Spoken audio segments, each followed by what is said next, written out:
pessoal, nós estamos aqui começando a segunda temporada, a nova temporada do Tributário ao Pé do Ouvido. Meu nome é Carlos Renato Cunha, um dos membros aqui do nosso podcast, e eu estou aqui acompanhado por dois grandes amigos, Felipe Ciancafortes. Tudo bem, Felipe? Carlos, tudo bem? E pelo Elvio Leonardi. Olá, tudo bem, pessoal? Como vai? Sejam bem-vindos a 2020. Muito bem. Hoje nós vamos tratar, no nosso primeiro episódio de 2020, sobre o tema das contribuições previdenciárias e verbas indenizatórias, os primeiros apontamentos. Nós gostaríamos até de, inicialmente, agradecer a uma ouvinte, a Fernanda Cabral, de Salvador, na Bahia, que nos sugeriu esse tema pelo Instagram. Então, aproveitando, nós gostaríamos de recordar e pedir para que vocês nos sigam pelas nossas redes sociais, nossa página no Facebook, nosso perfil no Instagram, que é Tributário Pé Ouvido, também nosso perfil no Twitter, que é Ao Ouvido, e mandar também e-mails de sugestões, ideias, elogios. É só elogios, né, pessoal? Nós não vamos aqui receber... Críticas nós somos avessos, né? A gente não gosta de crítica, não gostamos de ser criticados. Muito bem, então os elogios e sugestões podem ser encaminhadas para o e-mail contato@tributarioaopedouvido.com.br.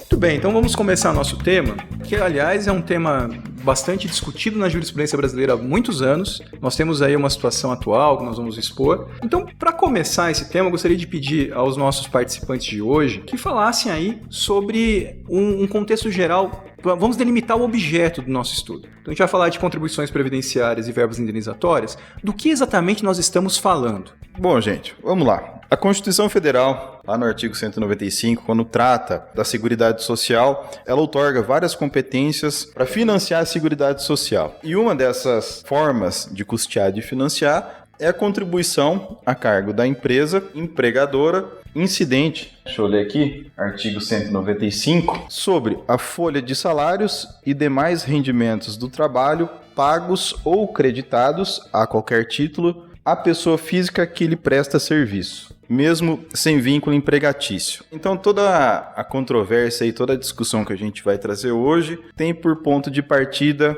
esse artigo, essa competência que a Constituição Federal outorgou para a União, diga-se de passagem. Qual que é o problema aqui? Uma questão de interpretação basicamente dos polos opostos aí da relação jurídica. A princípio, o foco da discussão é o que se entende por folha de salários, né? Obviamente, os contribuintes aí têm uma interpretação mais restritiva, entendendo como folha de salário basicamente aquilo que remunera o trabalhador, né, que é pago ao trabalhador em contrapartida ao serviço dele prestado por meio do contrato de trabalho, enquanto a União tem uma visão mais ampla, bem mais abrangente, que significa basicamente tudo que é pago para o trabalhador, né, ou para o prestador de serviço em razão de um contrato de trabalho. Independe aqui, na verdade, a natureza da verba. O foco de entendimento da Fazenda é que basta que seja uma remuneração decorrente de um contrato de trabalho, já seria suficiente aí para caracterizar o fato gerador aí dessa obrigação tributária. Muito bem, Felipe. Então nós estamos falando de uma contribuição previdenciária incidente sobre remuneração de trabalho, folha de salários também. E aí uma primeira questão que eu gostaria de saber, talvez o Elvio possa nos ajudar. Você mencionou a competência do artigo 195 da Constituição, mencionou que é uma competência da União. Nós estamos falando apenas de contribuições para o regime geral de previdência social? Na minha visão, Carlos e Felipe, no artigo 195 a gente teria só essa visão das contribuições para financiar o regime geral. Inclusive, o artigo 195 ele está alocado na Constituição Federal exatamente nesse ponto, né? O 195 ele tem uma redação importante no seu caput que diz lá: a Seguridade Social será financiada pela sociedade, de forma direta e indireta, pelos entes públicos e pelas seguintes contribuições sociais.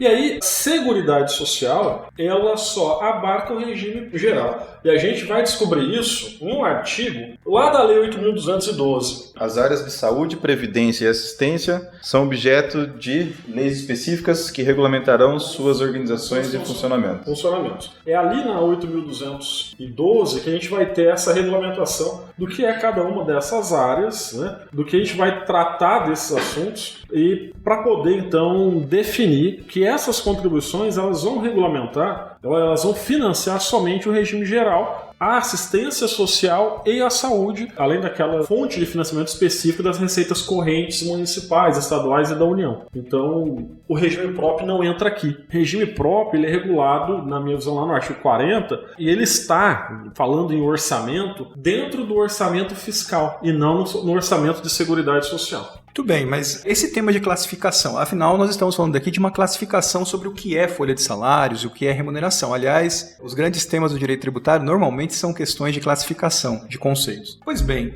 esse tema de classificação, de alguma forma ele reverbera no regime próprio, no regime dos servidores federais, estaduais, municipais? É possível também transportar, antes da gente aprofundar aqui o debate, é possível transportar o que nós vamos tratar aqui para os regimes próprios? O foco é outro. O foco é outro. No regime próprio, nós temos uma limitação dos benefícios previdenciários, levando em consideração o valor recebido no vencimento do cargo. E lá, a discussão está no âmbito dos servidores. Diferente do que nós vamos falar aqui. Nós vamos estar tratando de contribuições dos empregadores e não dos empregados. No regime próprio, a situação muda de figura. Os clientes possíveis para uma discussão da incidência ou não de contribuição social para financiar o regime de previdência passa a ser os servidores por conta desse limitador contido lá no artigo 40 para o valor dos proventos de aposentadoria. Sobre esse ponto eu gostaria de aprofundar o seguinte, não sei se o Felipe ou o Elvio gostariam de falar, por que a gente vai focar somente na contribuição da empresa, do empregador? Se a base de cálculo e a materialidade seriam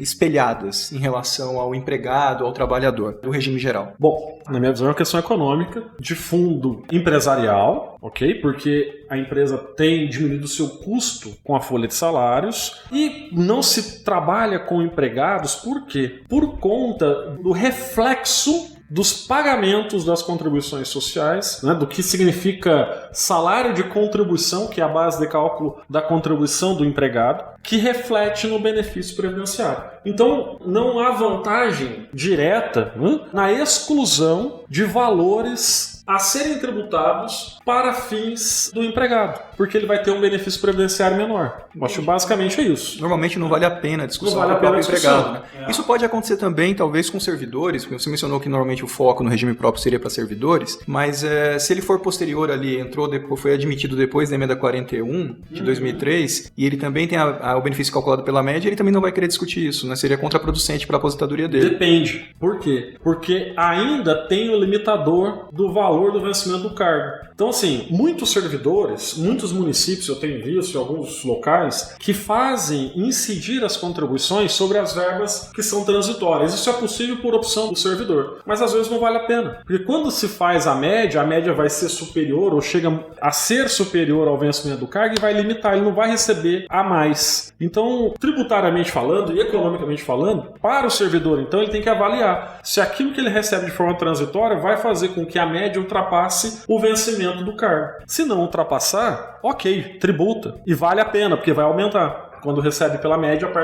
o servidor a partir da emenda 41. Mas, se ele observar que aquela média pode ser superior ao vencimento do cargo, aí não vale a pena. Acho que foi bem esclarecido esse ponto, né? Não, com certeza. Eu só queria fazer aqui dois adendos, que acho que todas essas observações que o Elvio fez em relação à diferenciação e especificidade do regime próprio e do regime geral, a recíproca também é verdadeira. Da mesma forma que o que a gente fala aqui não serve para o regime próprio, o que é falado e decidido para o regime próprio também não se aplica para o regime geral. Então, assim, já até me adiantando um pouco, existem várias decisões no âmbito do STJ que diz que para servidor público determinadas verbas possuem natureza indenizatória ou não pode compor a base de cálculo, que aquilo não se aplica no regime geral, que o tratamento é totalmente diferente. Então aqui acho que tem que olhar com muito cuidado, né? Na hora que você pega uma determinada decisão que consta lá, olha, essa verba aqui é indenizatória, o primeiro ponto é para qual regime que essa decisão foi dada, porque às vezes a sua ementa não deixa isso muito claro. Bom, então, breve resumo. Nós estamos tratando, então, de contribuições previdenciárias sobre a folha de salários e a remuneração paga decorrente de trabalhos prestados com base no artigo 195, inciso 1 da Constituição Federal para o regime geral de previdência. Dentro disso, um outro ponto que eu gostaria de mencionar, antes da gente aprofundar, nós sabemos que esse dispositivo da Constituição, ele foi objeto de uma mudança muito grande pela emenda 20 de 98. Ela modificou a redação desse dispositivo, ela alargou a materialidade e, por decorrência, também a base de cálculo dessa essa contribuição. O tema que nós vamos debater hoje é de alguma forma impactado por essa mudança da emenda 20? Como se dá isso na história aí do direito, da mudança do ordenamento jurídico em 98? Na minha visão, sim. É totalmente impactado. Se a gente observar e conhecer um pouquinho do histórico das decisões na seara tributária do STF, ele vai dizer em muitas oportunidades que determinada verba ou determinado pagamento não poderia sofrer incidente de contribuição social, incidente sobre a folha de salários, porque aquilo ou aquela verba não caracterizava salário, não era vinculada a empregado e empregador. Vamos esclarecer uma coisa para o ouvinte que talvez não conheça. Antes disso, qual foi exatamente a mudança da redação e qual que é a implicação disso? Claro, vamos lá. A redação originária, ela tratava da seguinte forma: era apenas ali um inciso, né? Um inciso que dizia: das contribuições sociais do empregador, incidentes sobre folha de salários, faturamento ou lucro. E aí o inciso 2 vinha dos trabalhadores apenas, e o inciso 3, que falava da receita do concurso prognóstico. Com a emenda 20, o inciso 1 é alterado para incluir, além do sujeito passivo específico, empregadores, para colocar a empresa, porque havia muita discussão se aquele que pagava ou se para pagar a contribuição devia ou não ser empregador, ter empregados. Para então se inseriu a empresa e a entidade equiparada à empresa na forma da lei. Saiu, ou melhor dizendo, foi acrescido a materialidade folha de salários, os demais rendimentos do trabalho pagos ou creditados a qualquer título à pessoa física que lhe preste serviço mesmo sem vínculo empregatício, porque aqui o STF tinha dito, olha, quem é pessoa física, que é prestador de serviço, mas não tem vínculo empregatício, aquele pagamento recebido não pode ter incidência de contribuição da cota patronal do empregador.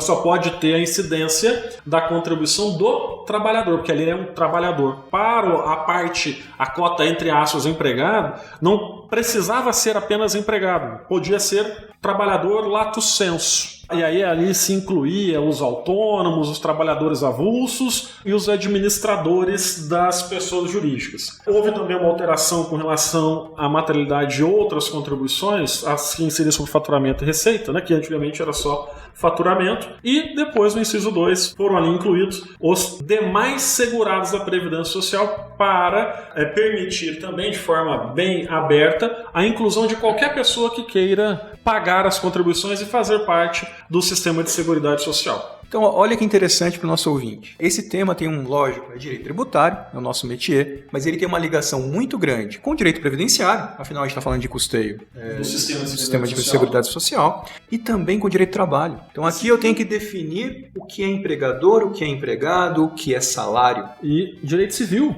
Prestador de serviço, contrato de prestação de serviço, empreitada, por exemplo. Então, antes da modificação da redação do artigo 195 pela emenda 20, essa contribuição, a competência dela era só para empregador pagando folha de salários. Na minha visão, sim. Então, para poder, por exemplo, instituir uma contribuição sobre autônomos, dentro do direito civil do contrato de prestação de serviço, precisaria de lei complementar com base na competência residual. Exatamente. Então, isso foi modificado pela emenda 20. A gente pode ter algum resquício de discussão acerca dessa emenda? Com legislação pretérita, que não foi alterada e não foi adaptada. E aí nós teríamos um problema de recepção. Nem mais, na minha visão, não é nem de ser constitucional ou não, mas sim de recepção material daquela legislação anterior. Né? Se passa pelo filtro do novo texto constitucional. Então, aquela legislação que não passar por esse filtro e que não passaria à época, não pode ser declarada válida hoje. Né? Ou seja, se uma lei, antes da emenda 20, previa que essa contribuição incidiria sobre algo que não era salário,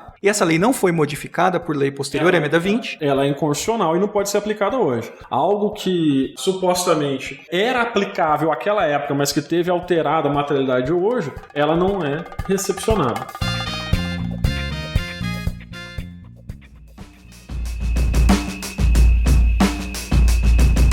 Muito bem, Felipe, Elvio. Para a gente continuar aqui nossa conversa sobre esse tema, nós falamos aqui da norma de competência constitucional, da sua abrangência, da sua mudança. Vamos agora pensar na norma de incidência tributária, na sua instituição por lei. Essa contribuição está prevista em que lei? Qual a redação? Vamos aprofundar isso para o nosso ouvinte. Bom, a lei que rege todo o custeio da Previdência Social é a Lei nº 8.212. A legislação é extremamente ampla, extremamente complexa, que traz ali diversas fontes de custeio. Essa contribuição, especificamente que a gente está discutindo, ela está no artigo 22 Inciso 1. A contribuição ao cargo da empresa destinada à Seguridade Social, além do disposto no artigo 23, é de... Aí vem o inciso 1, que vem a nossa contribuição. 20% sobre o total das remunerações pagas, devidas ou creditadas a qualquer título durante o mês aos segurados empregados e trabalhadores avulsos que lhe prestem serviço, destinadas a retribuir o trabalho,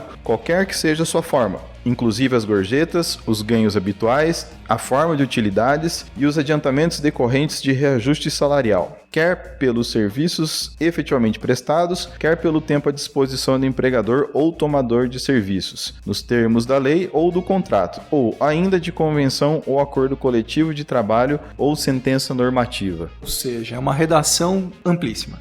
Sem contar que aqui acho que a gente já tem a primeira divergência, né? Porque enquanto a Constituição fala em folha de salários, o artigo ele já fala sobre total das remunerações pagas. Então aqui já começa toda a pendenga entre fisco e contribuinte. Talvez ali calcada na ideia do legislador, né? Calcada naquela partezinha final incluída depois ali da emenda 20, que é a grande parte da discussão. Sim. Né? Muito bem. Então eu acho que nós já localizamos o nosso ouvinte em relação ao tema. Então eu gostaria de ouvir de vocês dois. Fiquem à vontade aí para quem quiser começar. Qual que é o panorama atual e depois um histórico sobre esse debate de classificação do que é salário, do que é empregador, do que é remuneração paga decorrente de prestação de serviço. Bom, vamos começar meio que de trás para frente. O STF, ele já decidiu qual que é o alcance da expressão folha de salários que consta lá da Constituição Federal. Isso daí já está decidido lá em recurso repercussão geral, né? Recurso extraordinário 565-160, tema número 20 de repercussão geral. Basicamente, a tese firmada foi: a contribuição social a cargo do empregador incide sobre ganhos habituais do empregado. Então, uma decisão bem singela. Eu chamo até a atenção que um tema que desencadeou tanto debate jurídico, né, tanto debate doutrinário, jurisprudencial, é decidido assim em votos, não vamos dizer sem muita profundidade, mas votos bastante sucintos, assim, que analisa a questão de uma forma bem rápida até, digamos assim. Para sermos respeitosos, né? Isso, para sermos respeitosos. Nós somos respeitosos. Bastante respeitosos. O voto do ministro Marco Aurélio, por exemplo, que é o voto condutor, ele tem 2 páginas. Foi basicamente o seguinte: eles partiram de uma interpretação sistemática, né? Pegaram o artigo 195 da Constituição, que fala da contribuição do empregador, fizeram uma interpretação sistemática com o parágrafo 11 do artigo 201, que trata da contribuição do empregado, e é uma interpretação sistemática, mas partindo de uma interpretação gramatical. O ministro Marco Aurélio, ele fala basicamente o seguinte: o artigo, esse parágrafo 11 do artigo 201, fala que as contribuições previdenciárias incidem sobre ganhos habituais. Como ele não disse que é contribuições previdenciárias do empregado, então são contribuições previdenciárias no geral. Mas, vamos abrir um parênteses. O dispositivo constitucional diz que os ganhos habituais são do empregado. Então, se você, na minha visão, que é bem... Não sou o ministro do STF, né? Não tem esse poder na mão, né? Se você está falando de ganhos habituais do empregado e fala que aqueles ganhos vão se refletir no benefício previdenciário do empregado, a gente só pode estar falando de contribuição do empregado e de mais ninguém. Não é? Mas nós temos que respeitar a liturgia. Então, continuando ali com o voto do ministro Marco Aurélio, poderia continuar? Vai lá, Felipe. A ideia é basicamente essa, né? Como a Constituição, quando menciona, né, quando ela discorre lá, quando ela prescreve que as contribuições previdenciárias incidem sobre ganhos habituais, como não houve uma delimitação de qual contribuição previdenciária seria, fica decidido então que seriam tanto a contribuição da empresa quanto a contribuição do empregado. E aí que traz esse espelhamento da base de cálculo que você trouxe. Eu sempre tive para mim que a contribuição da empresa é uma e a contribuição do empregado é outra, né? Cada um, ainda que possa haver certas semelhanças, elas incidem sobre bases diferentes, né? A contribuição da empresa sobre folha, a contribuição do empregado ou do segurado sobre salário de contribuição. São grandezas diferentes. Ainda que tem uma interligação, mas sim, são diferentes. São grandezas diferentes, têm destinações diferentes. Então, confesso que até fui meio que pego de surpresa quando veio essa decisão do STF, porque não era algo assim que eu esperava, né, a respeito desse tema. Bom, é exatamente nesse sentido. O meu pensamento é idêntico ao do Felipe quando a gente diz, ou quando a gente pensa que são contribuições diferentes, são regras de competência constitucional diferentes e está com objetivos distintos. Porque além de financiar um sistema de seguridade social, o salário de contribuição tem uma perspectiva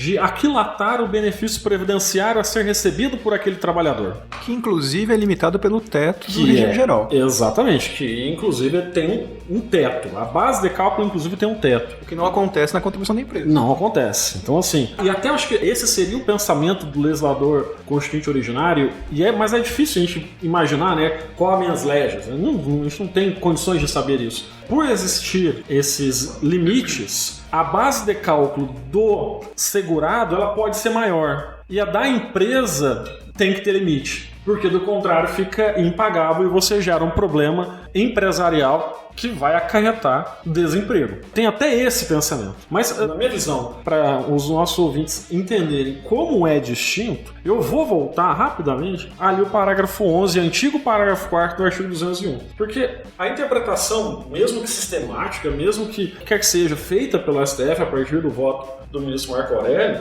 na minha visão, é muito equivocada por conta de algumas questões que aqui estão. Primeiro, os ganhos habituais são do empregado, esse é o primeiro ponto. O segundo ponto, que são incorporados ao salário para fins de contribuição previdenciária, são valores que, em regra, não têm a natureza jurídica salarial. E aí, quando a gente volta para a regra de competência, para a materialidade autorizada pela Constituição Federal para o empregador, a gente está falando de folha de salários e remuneração do trabalhador sem vínculo empregatício. Você está separando as duas materialidades. Eu estou separando. Pode ser que algum intérprete interprete isso de forma conjunta, né? Remuneração do contrato de trabalho em geral. Foi o que aconteceu no STF. Aliás, Elvio, vamos chamar a atenção, porque vamos ser mais específicos ainda de acordo com o que a gente pensa, porque não são duas, são 3 materialidades. 2 da empresa e uma do empregado, uma do trabalhador.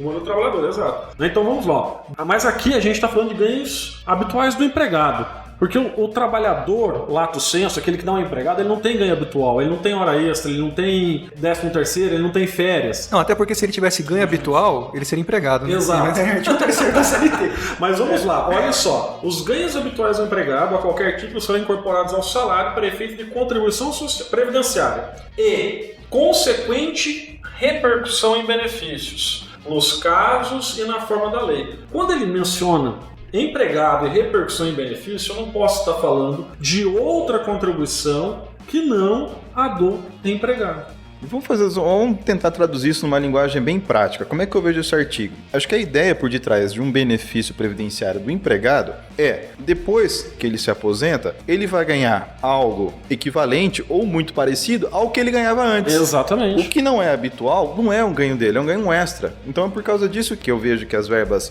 que incorporam ao salário de contribuição são aquelas que são eventuais. É basicamente o que é salário. É basicamente o que remunera o trabalho dele. E aí a gente tem essa problemática hoje. Nós temos uma decisão no tema 20, que na minha visão ela elastecia a materialidade constitucional para a contribuição social das empresas. Você teve uma interpretação que foge do comum e que, vejamos, deu validade a normas infraconstitucionais e infralegais. Porque se a gente voltar para o artigo 22, inciso 1, a gente vai ter um outro problema. Na Lei 8.212, a gente vai ter um outro problema. Porque ela fala assim, quando menciona ganhos habituais. A gente vai levar em consideração que, veja, esse parágrafo 11, ele nem regulamentado está na Lei 8.212. Porque quando a gente coloca o inciso 1 do 22, ele diz que os ganhos habituais aqui são aqueles, veja, na forma de utilidade.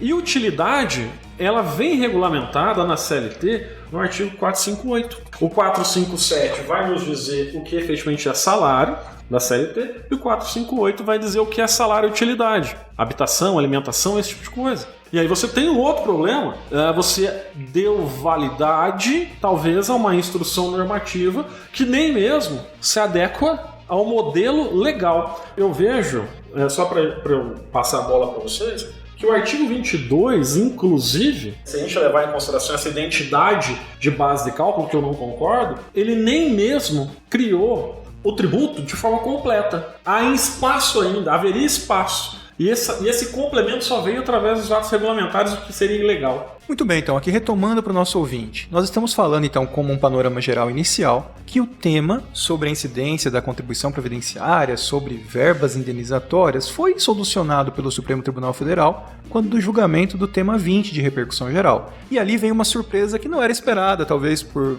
grande parte dos advogados, porque o discrimen, o critério utilizado pelo Supremo, foi a diferenciação entre verbas de ganho habitual e de verbas eventuais. É isso que nós estamos falando. De quando foi a decisão do Supremo, pessoal? Salvo engano, é 2017. Muito bem, nós sabemos o seguinte. Quando nós chegamos nesse ápice aí da decisão do Supremo em 2017, com essa inovação de fundamento, nós tínhamos todo um histórico de debate anterior no âmbito do STJ e dos tribunais regionais federais, não é verdade? Podemos retomar isso brevemente para o nosso ouvinte? Até então, corrija se eu estiver errado, Elvio, essa discussão ela foi travada basicamente no âmbito do STJ. A tese que surgiu era, olha, verbas de natureza indenizatória, estritamente indenizatórias, não podem sofrer a incidência da contribuição previdenciária. Por quê? Porque indenização não é remuneração, né? Não é salário. Uma discussão equivalente ao que tinha do imposto de renda. Eu acredito até que tenha sido transportado no imposto de renda. Então, basicamente, a discussão travada lá no STJ foi isso. O STJ realmente decidiu falar, olha, sobre verbas indenizatórias não incide contribuição previdenciária. E aí ele passou a definir quais verbas eram indenização e quais não eram. Então a gente pode dizer que houve uma mudança do critério de discriminação aí para essa nossa classificação. Então, primeiro era verba indenizatória e verba salarial. Depois, ganho habitual, ganho eventual, é isso? Exatamente. Na minha visão, sim. Então, até o nosso tema aqui, o título não seria exatamente o mais adequado, é isso mesmo, pessoal? É isso mesmo, seria não incidência das contribuições previdenciárias sobre verbas eventuais, e não sobre verbas indenizatórias. Uma verba indenizatória, ela não deixa de ser eventual. Acredito eu que, por natureza, ela acaba sendo eventual. Se bem que algumas poderiam ser... Você pode receber algumas verbas de forma habitual e ainda assim ela ser indenizatória. São campos que podem se tocar ou não, né? Nesse meio tempo, nesses anos de debate, o STJ foi decidindo questões pontuais sobre hora extra, adicional de hora extra, sobre 15 dias de descanso da licença médica, etc. e tal. Teve até alguns recursos repetitivos no STJ julgados a respeito disso, não? Basicamente, o recurso repetitivo do STJ mencionou 3 verbas, não é, Felipe? Foram mais, né? Porque tem algumas que negou, né? Aquele principal lá, aquele que chamou mais a atenção e que virou o foco para esse tipo de trabalho, né? Ele tratava basicamente de terço constitucional de férias, os 15 primeiros dias antes do recebimento de benefício previdenciário por incapacidade e o aviso prévio indenizado. Isso, e salário e maternidade também estava lá no meio. Estava lá no meio, mas aí teve um primeiro momento, né? O STJ disse, não incide porque é benefício previdenciário, só que depois eles voltaram atrás porque o STF não tem a possibilidade de discutir a validade constitucional das leis, salvo a hipótese do artigo 97 da Constituição Federal, e voltaram atrás e acabaram mencionando, dando validade à possibilidade de incidência. Vocês teriam ali o número do RESP, do tema do repetitivo? Tem. Recurso especial 1.230.957. Na verdade, o tema são vários, porque como foram várias verbas julgadas, acho que tem uns 5, 6 temas ali no meio.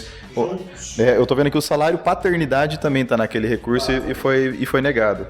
Então, antes desse recurso repetitivo, havia todo um debate na jurisprudência. Na verdade, não havia segurança, né? Tinham decisões conflitantes também no âmbito dos tribunais regionais federais, na verdade, sobre várias verbas. E o melhor, analisando a jurisprudência dos tribunais regionais, o que mais garantia direitos aos contribuintes, nos estudos aqui, para os trabalhos do escritório que a gente fez, era o Tribunal Regional da 5ª Região, sediado em Recife. E ele tinha uma visão mais pró-contribuinte. E lá eles aplicavam, inclusive, toda aquela jurisprudência do RPPS, dos servidores públicos, para o regime geral. Então não tinha incidência sobre 13º, férias, horas extras, adicional noturno, periculosidade, insalubridade. Tinha jurisprudência lá nesse sentido. Enquanto o TRF da 4ª, onde nós estamos sediados aqui, não admitia muitas dessas verbas. E Brasil afora, a gente depois foi observar e acabou o STJ definindo um limite, né, para isso, e algumas ainda estão no STF. E esse recurso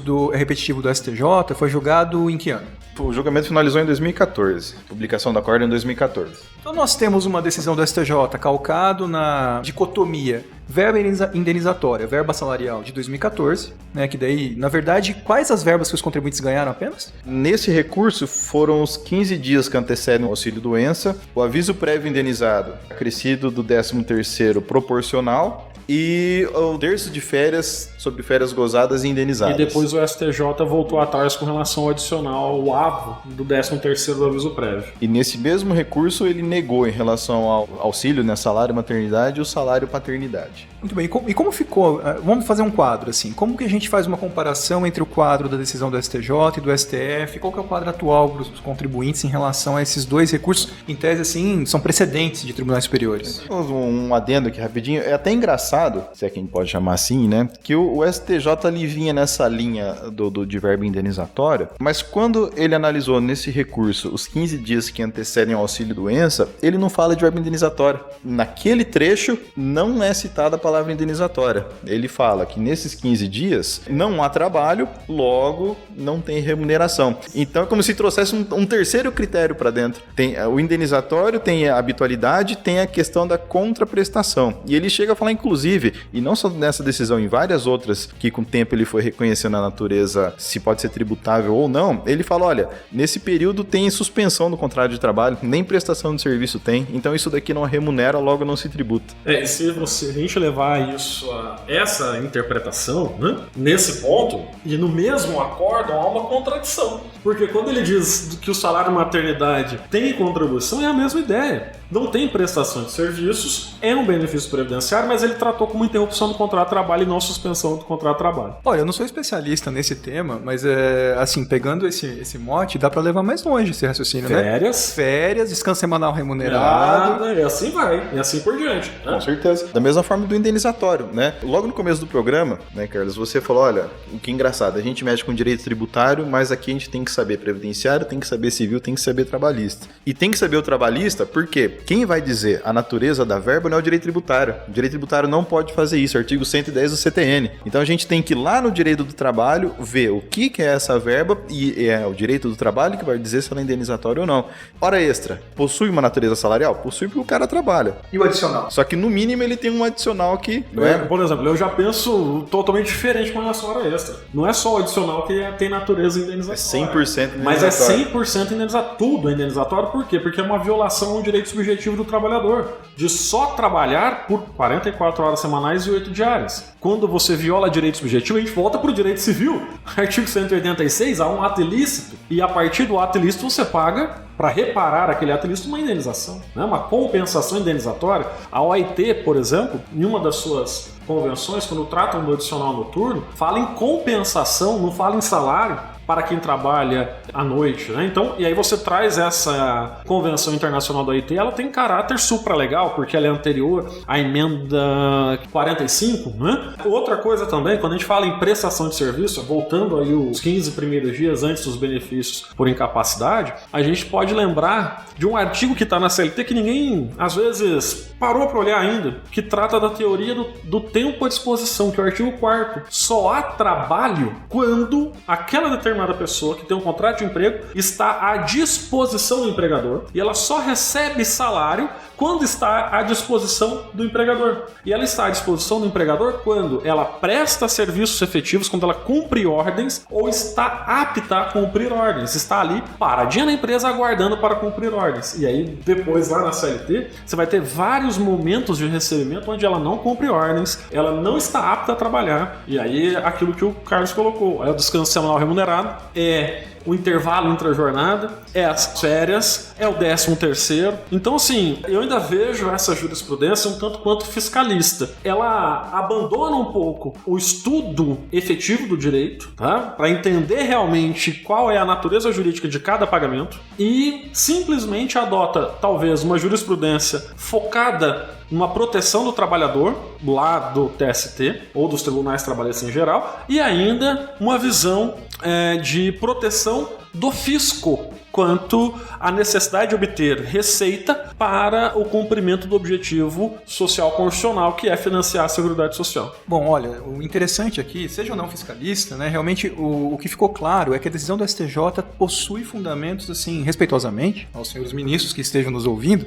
um pouco contraditórias. Né? O mesmo argumento utilizado para dizer que uma verba incidiria ou não, poderia utilizar para outro para dizer o contrário. Agora, voltando à minha questão, antes de a gente ter aberto o parêntese, como que fica esse contexto desse recurso repetitivo do STJ diante da decisão do STF em repercussão geral de 2017? Olha, eu confesso para você que já faz um tempo que acho que o STJ ele acaba não trazendo que novas verbas são discutidas lá no STJ. Depois dessas definições de aviso prévio, de férias, parece que deu uma amenizada, né? Com o tempo a gente tem várias decisões reconhecendo verbas de natureza indenizatória, não indenizatória, ou tributadas ou não tributadas, né? Várias dessas decisões já foram incorporadas pelo ordenamento, né? Na instrução normativa lá que regula essas contribuições, já incorporou no ordenamento várias dessas decisões. Então hoje a coisa ela ficou um pouco mais morna, né? O STF ele já disse que, embora ele tenha definido a base de cálculo, ele fala que é competência do STJ dizer qual que é a natureza da verba, afora, acredito eu, uma outra verba que encontra fundamento lá na Constituição, né? Mas o que eu vejo, né, de algumas dessas decisões, tanto que negam quanto não negam, embora o STJ ele tenha ido para esse lado do indenizatório, ele não está tão incompatível com a decisão do STF, porque ele se refere em várias ocasiões a verbas habituais também, habitualidade e não habitualidade. Então eu não vejo que uma decisão invalidaria a outra, né? Ainda mais porque quando ele fala, o STJ fala em indenizatório, ele traz dentro disso daí a ideia da habitualidade, né?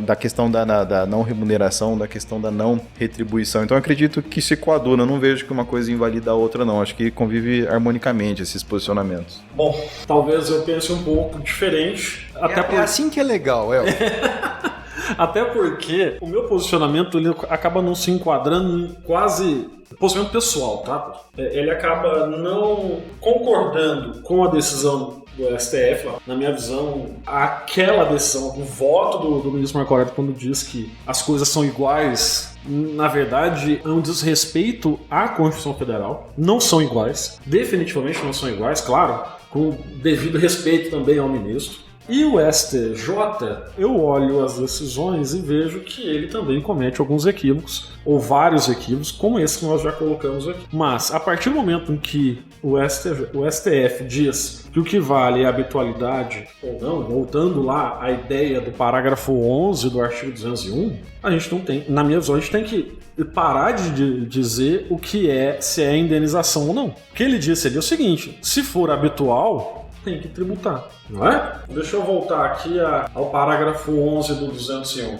É ilógico, na minha visão, é ilógico. Mas ele fala, ó, é habitual, tributa. Então a gente tem que olhar agora para a folha de salários e ver o que se repete. Mas a gente tem um problema. O que é conceito de habitualidade e a partir de quando esse pagamento se torna habitual? Vai se reconhecer a habitualidade a partir de 1 ano, 2 anos, 3 anos, 4 anos, 5 anos? Se é habitual, e aí a gente tem um outro problema, ele passa a incorporar o salário e nunca mais. E a gente volta para o direito do trabalho, olha que loucura. Ele passa a se incorporar ao padrão remuneratório de determinado trabalhador e você não pode mais reduzir, daí a Constituição garante a irredutibilidade salarial. Então a gente vai ter algo aqui que vai gerar problemas não só no direito tributário, mas também em outras esferas do direito, como o direito do trabalho. Vamos pegar, por exemplo, os adicionais, insalubridade. A meu ver, isso tem uma nítida natureza indenizatória. E a doutrina trabalhista, muitas delas chamam esse adicional de adicional de dano. Se é um adicional de dano, o que se paga para reparar dano é indenização. Enquanto você permanece naquela função, você tem direito ao adicional. Até a OIT chama de adicional de dano. Tem habitualidade. Mesmo com habitualidade. É complicado agora, a gente vai ter que se debruçar muito sobre esses assuntos, porque vai acabar impactando várias áreas do direito, não só o tributário. E, voltando a falar, olha, invalida a decisão do STJ, em todos aqueles momentos que ele diz que é indenização ou não e tributo ou não, talvez sim, porque o discrime utilizado é a habitualidade. Só que agora a gente não sabe o que é ser habitual. Não é? O próprio TST ele vai dizer inúmeras vezes, em inúmeras verbas, mas de forma diferente. Por exemplo, hora extra para fins de pagamento da indenização quando retirada é 12 meses. Para outras verbas é um tempo menor, pode agora ser um tempo maior. Para o adicional por insalubridade e periculosidade, não há prazo. O TST e a própria doutrina trabalhista diz. E o adicional noturno também pode tirar a qualquer momento, porque é benéfico ao trabalhador. Que tire, né? Que tire. Ele quer que tire, inclusive, em razão das normas de medicina e segurança do trabalho. Então, olha só. E agora? Se é habitual e antes se incorporava e era salário, você pode tirar agora? Não pode ser considerado habitual? Hora extra não é habitual. Ninguém é obrigado a fazer hora extra. Faz quando necessário, de acordo com as regras trabalhistas. Então, a hora extra não vai poder ter nitidamente caráter habitual, de forma alguma. Ô, El, você tá me convencendo, viu? Eu tô achando muito boa a sua colocação. Eu acho que você tem total razão. E me ocorreu uma coisa aqui. Será que a gente não poderia recorrer ao direito civil para definir o que é habitual e o que não é habitual? Porque o direito civil fala o seguinte, quando ele fala de termos condicionais, né? De eventos futuros e incertos. Será que a gente pode falar, olha, é habitual aquele que é um evento futuro e certo. É o seu trabalho, é a sua remuneração. Agora, tudo que for sujeito a um evento futuro e incerto, por exemplo, hora extra. Você não sabe se vai fazer hora extra ou não. Né? Você sabe que você vai trabalhar enquanto tem o contrato de trabalho, mas hora extra você não sabe. Será que isso a gente poderia falar, então, que isso não é habitual? Tudo aquilo que não está na situação ordinária do contrato de trabalho, ou seja, na situação contratada, digamos assim, basicamente o teu trabalho, né? O teu trabalho dentro da tua jornada. O que for fora disso é não habitual. A gente está criando novas teses, hein? Querido ouvinte, tributário ao pé do ouvido é cultura. Aqui é cultura.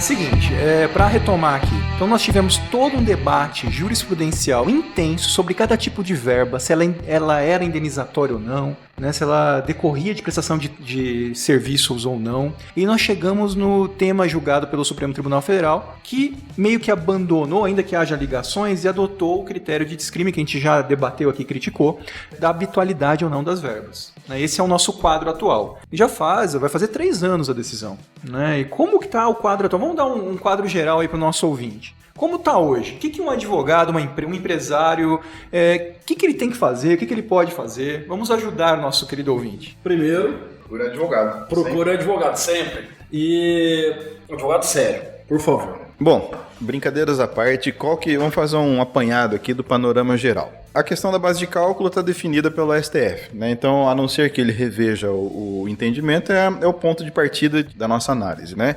Então, hoje está definido que a base de cálculo da contribuição previdenciária patronal é formada pelas remunerações habituais do empregado ou da pessoa física que preste serviço à pessoa jurídica, tá? Então, tem essa questão da habitualidade. Paralelamente, a gente tem diversas decisões no STJ em recurso repetitivo, tanto favoráveis quanto contrárias ao contribuinte. Então, recurso repetitivo favorável ao contribuinte. Os 15 dias que antecedem a concessão do aviso prévio. 1/3 constitucional de férias gozadas e de férias indenizadas. O próprio aviso prévio indenizado. E aviso prévio indenizado e também auxílio alimentação pago em dinheiro, não necessariamente pago mediante o fornecimento de alimentação, em tickets.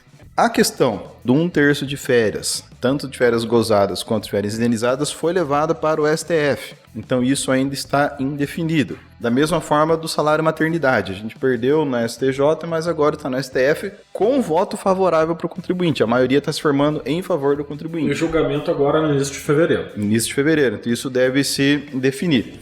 Então, basicamente é o seguinte, do meu ponto de vista, o que o contribuinte deve fazer?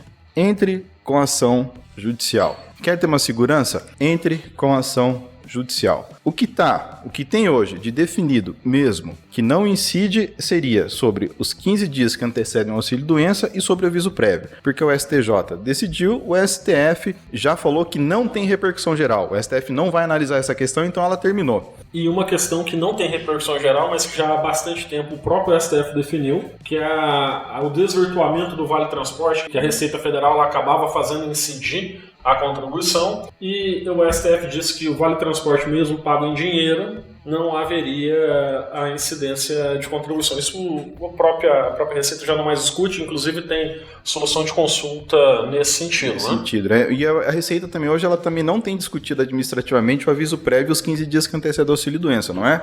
Então, essas duas verbas, caso o contribuinte já queira deixar de recolher contribuição previdenciária sobre elas, essas duas a Receita já admite. Não estão lá na instrução normativa ainda, acredito que breve possa estar, mas já tem os atos administrativos que dispensa a Fazenda de recorrer, que dispensa a administração pública de lançar créditos.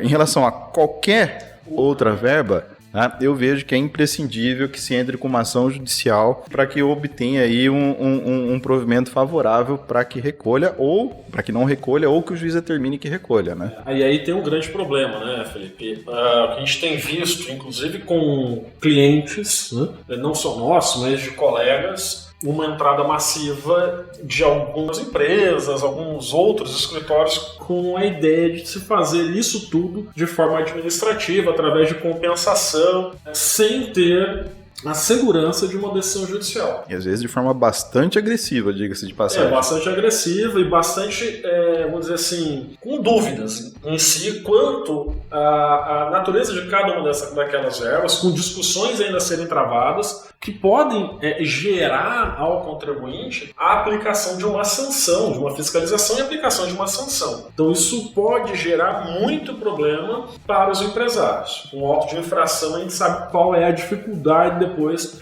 de se pagar, né? Há empresas que dependem de certidões negativas ou de positivos com efeito negativo, isso tudo vai acabar impactando no próprio desenrolar da atividade empresarial. Então, eu sempre, inclusive, digo a meus alunos aí, Brasil afora, quando tratam desse assunto em sala de aula, para que tomem muito cuidado quando falarem de compensação administrativa sem estar calcado em uma decisão judicial. Principalmente de contribuições previdenciárias, né? Só ver todo esse problema que deu com a reforma da discussão da Previdência, de impacto em cofre público. Essa questão de fiscalização das contribuições, dessas compensações, ainda não está no radar da Receita. Não sei por quê, mas eu acho que está prestes a cair. E quando isso acontecer, pode ser que o problema que vai gerar é grande, né? E aí a gente não vai ter decisão judicial que vai dar embasamento, porque em muitas hipóteses, algumas determinadas verbas estão sendo excluídas da base do cálculo sem ter uma posição firme da jurisprudência ou baseada, ao menos, em uma decisão tomada no âmbito da repercussão geral do recurso repetitivo. E a gente tem que levar em consideração ainda que qualquer verba que é tomada ou que é fixada ali a incidência ou não em recurso repetitivo pode ser alçada a uma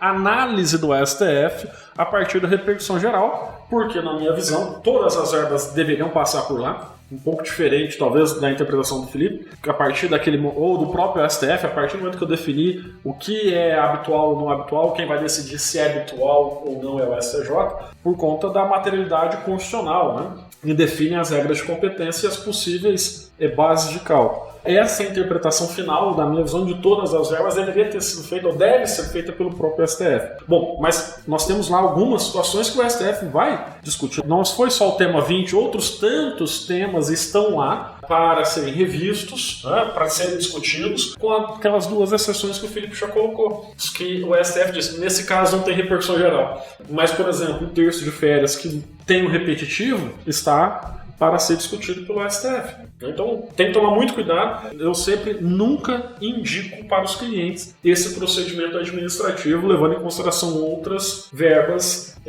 em que não há uma base jurídica e jurisprudencial muito firme. Eu sempre tento passar para aqueles que me perguntam esse posicionamento de cuidado, de muito cuidado, porque a fiscalização pode ser forte. A fiscalização pode criar aí uma grande força-tarefa e prejudicar não só as empresas, mas também o emprego de muitos que dependem dessas empresas, né? Esse tipo de trabalho, ele enche os olhos porque ele gera fluxo de caixa e ele gera um fluxo de caixa imediato, né? Como que funciona, né? Só para colocar aqui a utilidade pública para vocês. Como é que geralmente se é apresentado isso daí?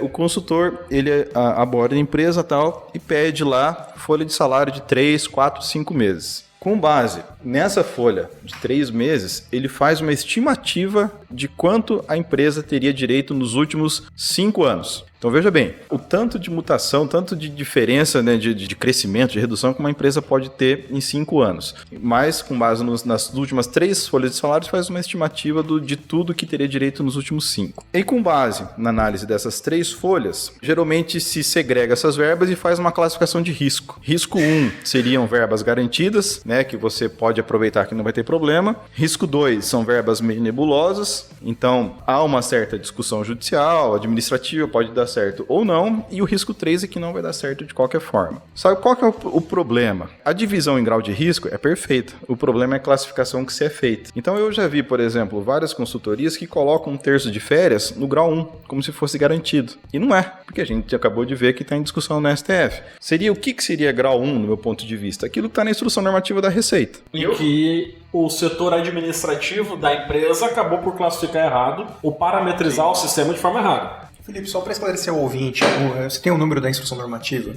971. A instrução normativa que trata das contribuições previdenciárias na Receita Federal do Brasil é a 971, 2009, artigo 58. Lá ele traz todas as verbas que a Receita entende que não se enquadram no salário de contribuição e, aplicando a decisão do STF, consequentemente está fora da base de cálculo da contribuição previdenciária. Fora do que aquilo ali tem que tributar, de acordo com a Receita. E se você não tributa, você está gerando um risco para a empresa. Se eventualmente, igual retomando o que o Elvio disse, se na hora de lançar a folha, na hora de preencher o E-Social, né, na hora de lançar na tributação, a empresa, por equívoco, colocou ou deixou de apontar lá no E-Social que alguma dessas verbas lá do artigo 58 ela não é tributada pela contribuição previdenciária patronal, ela pode voltar, retifica a GFIP lá atrás, isso vai gerar um crédito, ela compensa nos exercícios seguintes. Isso é o grau 1 de risco. E compensação em razão do erro. Lei 8383, artigo 60 e alguma coisa. A lei de 93 é compensação no próprio pagamento, no mês seguinte. Né? Agora, as verbas que têm discussão judicial, você não pode fazer esse tipo de compensação. Em um grau 2, eu colocaria o aviso prévio e colocaria os 15 dias que antecedem a concessão do auxílio-doença. Por quê? Ainda não está na legislação, mas nós temos recurso repetitivo já transitado em julgado, repercussão geral já negada e reconhecimento da Fazenda de que não incide. Então isso daí é um grau 2 que ainda está dentro do aceitável pela empresa. A partir daí, grau 3, eu colocaria todas as demais verbas que ainda estão em discussão, inclusive 1/3 de férias, salário, maternidade e tal, e no grau 4 é o que não vai dar mesmo, porque é salarial. Por exemplo, salário. Então eu já vi consultoria que disseca a folha da empresa e deixa só o salário como base de cálculo. Então isso daí é extremamente arriscado. Nesse procedimento implica a retificação das declarações dos últimos 5 anos. Então já gera para o mês seguinte um crédito gigantesco. O consultor ele já é remunerado por aquele crédito. No mês seguinte já começa a compensar. Por isso que esse trabalho é tão perigoso. Porque envolve valores muito altos, envolve valores de previdência social e envolve mexer com bases de cálculo, fazendo exclusões que não há atos administrativos ou judiciais permitindo. Eu já vi na hora da apresentação ali do relatório, por exemplo, se apresentar soluções de consulta de 1990, dos anos 2000. No âmbito da Receita, existe um tipo de solução de consulta que um contribuinte pode seguir, que é a solução de consulta COSIT. Quando há uma solução de consulta COSIT, aquela decisão ela vincula tanto a administração pública quanto o administrado. Se você é um administrado que se encontra naquela situação, você pode se beneficiar daquela decisão ainda que a consulta não seja sua. Agora, uma solução de consulta normal, isso não existe. Então não é fundamento. Então, assim, o empresário que optar por adotar uma prática mais arrojada em relação a essas exclusões, o que é a minha recomendação? O arrojo que fique limitado ao que já foi decidido em recurso repetitivo, e o que há solução de consulta COSIT. Tirando isso, me desculpe, mas já há um certo exagero aí e está correndo um risco enorme. Eu quero ver onde que esse consultor vai estar na hora que isso daí explodir, correndo o risco de dar até um processo crime por sonegação fiscal. Até nós temos uma questão específica para os crimes ligados às contribuições sociais. Além da sonegação, além da fraude, temos lá a apropriação indébita específica para o crime, para as contribuições sociais. E ainda, vamos pensar em outro problema maior ainda. Nós vimos o STF, ao final do ano judiciário, dizer que o não pagamento do ICMS declarado, e eu acredito que essa tese pode ser levada para todos os tributos, geraria o crime da Lei 8.137. Então, a gente tem que tomar muito cuidado, porque aqui também, e aqui não só... aqui a gente não consegue enquadrar naquelas hipóteses de exceção, né, da existência do dolo específico que o STF colocou e daquela questão da demonstração de não ter dinheiro para pagar, da condição financeira da empresa. É uma ação deliberada. Você quis fazer aquilo para deixar de pagar o tributo, quando contrário, inclusive, às normas infralegais, a instrução normativa, o regramento das obrigações acessórias e tudo mais. Então, assim, tem que tomar muito cuidado.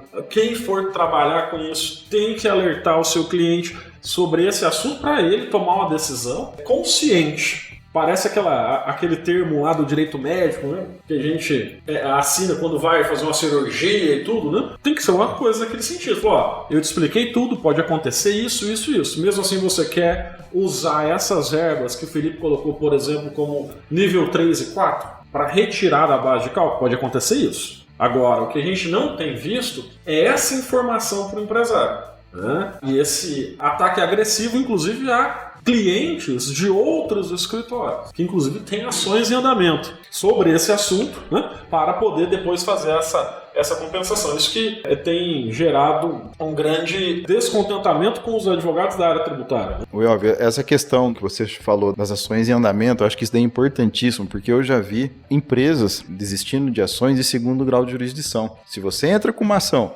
você entrou lá requisitando determinadas verbas a não incidência, você perdeu em primeira instância, você recorreu para o tribunal. Se você desiste, você perdeu a ação. Você tem trânsito em julgado contra você.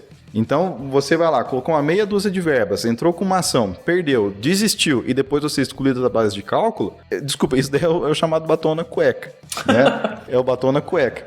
E uma última questão, né, como é que os empresários são fisgados, além do retorno imediato, né, logo no mês seguinte, é que geralmente se oferece garantia. Olha, se vier uma autuação fiscal, eu faço a defesa. Só que e a garantia do êxito da defesa? Fazer a defesa é fácil, agora eu quero ver ganhar uma defesa. Fazer a defesa tem até na internet do Google, dá um Google, né? Dê um Google que você vai encontrar até defesas lá. Você pode fazer, né? Mas o problema é o resultado final dessa defesa.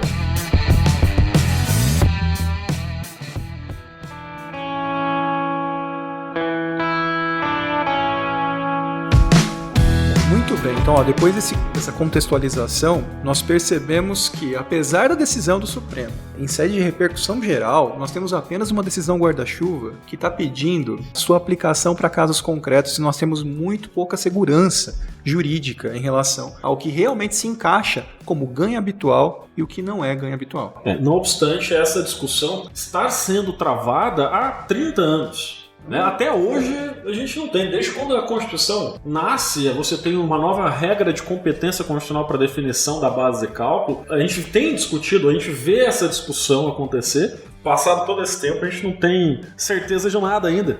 Os padrões interpretativos foram sendo alterados durante os anos. Na década de 90 era um, nos anos 2000 eram outros, né? E agora nós estamos vendo, no final da década de 10, nós estamos vendo outro padrão interpretativo. Ou seja, como uma síntese, não há segurança jurídica mesmo depois da decisão do Supremo Tribunal Federal. Estamos todos de acordo? Eu acredito, sim.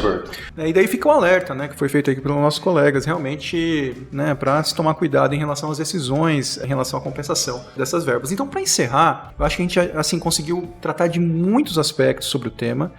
Depois eu vou abrir a palavra, se vocês quiserem complementar sobre algum ponto. Eu, na verdade, teria 2 pontos aqui para a gente encerrar. Então, primeiro, a recente reforma previdenciária, que, aliás, a emenda à Constituição que fez a última reforma da Previdência. Nós tratamos, né, Elvio, no primeiro episódio do podcast, no ano passado, quais seriam as implicações, né, em relação a esse tema, se existem. E o segundo tema, que daí eu encerro aqui os pontos de debate. Essas ideias que nós tratamos aqui se aplicam para aquelas contribuições satélites, por exemplo, a contribuição chamada SAT, RAT, ou as contribuições de terceiro que incidem sobre a folha? Então eu gostaria de ouvi-los sobre isso. Antes de responder, Carlos, só convidar todos nossos ouvintes para que, se quiserem conhecer um pouco desse impacto tributário a partir da reforma da Previdência, voltem lá no nosso primeiro episódio, nos ouçam entrem em contato, mandem suas dúvidas, seus comentários, inclusive, né? Porque, na verdade, para que a gente possa... uma questão, a gente gravou antes da aprovação, mas não houve mudanças no aspecto tributário. Não, exatamente. O aspecto tributário, ele se manteve. Na verdade, só uma questãozinha que foi parar na PEC paralela, que é a redução do âmbito de aplicação da imunidade tributária sobre as receitas de exportação, para que elas não incidam sobre as receitas substitutivas, não incidam sobre as contribuições substitutivas, que incidem sobre o faturamento, mas que eram para incidir sobre a folha de salários. Houve esse momento de redução dessa imunidade, mas que passou para a PEC paralela, que ainda está tramitando. Ok, mas vamos lá. Vamos voltar, né? Vamos voltar. A base de cálculo é a mesma. E, na minha visão, também, a mesma discussão aqui, ela é e deve e pode, ela pode e deve, melhor dizendo, né? Ela pode e deve ser levada a essas contribuições satélites. No meu trabalho, por exemplo, no escritório, a gente sempre trata de todas elas, né? E até para aquelas empresas que estão nas regras do pagamento da contribuição substitutiva da folha de salários, né? Que vai, então, sair a contribuição da folha vai incidir sobre o faturamento, a gente tem proposto algumas ações só para discutir a incidência sobre essas contribuições satélites. Nesse sentido. Então, na minha visão, plenamente possível, e as decisões dos nossos processos têm sido nesse sentido, que se aplica também a essas contribuições que são, né, SAT-RAT e terceiros. Terceiros quem são? São os serviços sociais autônomos, né, mais INCRA e salário educação.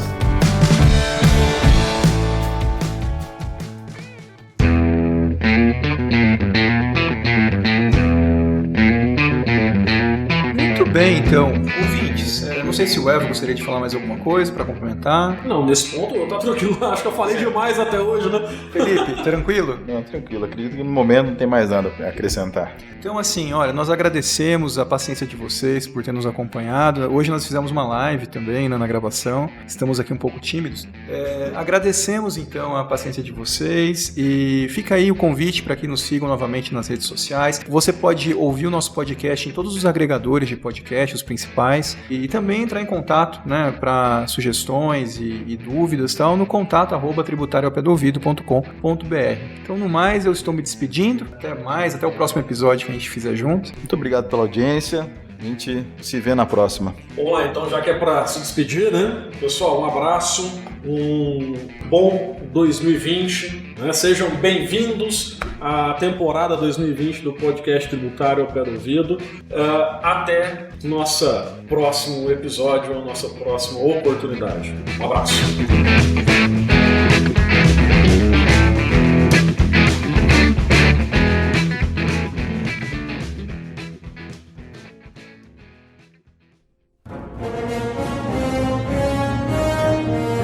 Este episódio foi editado por Atelas, soluções em áudio para podcasts.